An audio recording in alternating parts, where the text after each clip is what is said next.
सुंगटांचे हुमण म्हणजे आमच्या सगळ्यांच्या आवडीचे। आज आम्ही करूया आमाडे घालून सुंगटांचे हुमण।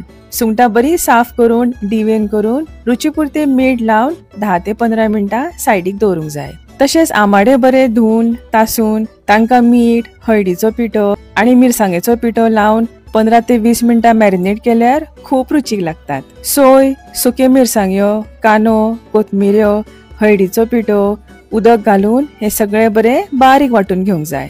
आमाडे घालता म्हणून आमटान हांवें स्किप केल्या। इल्ल्याशा तेलान कांदो मातसो मोव जायसर तळसून घेवंक जाय। हातून आमाडे बीन 1-2 मिनिटां तळसून थोडे उदक घालून आमाडे अर्देशे शिजोवन घेवंक जाय। आता हातून सुंगटां घालून मातशी शिजोवन घेता। वाटण, उदक, हरवी मिरसांग आणि मीठ घालून हुमणाक बरो खतखतो काडून घेवंक जाय। हुमण खतखतले आणि आमचे रुचीक असे आमाडे घालून सुंगटाचे हुमण रेडी आसा।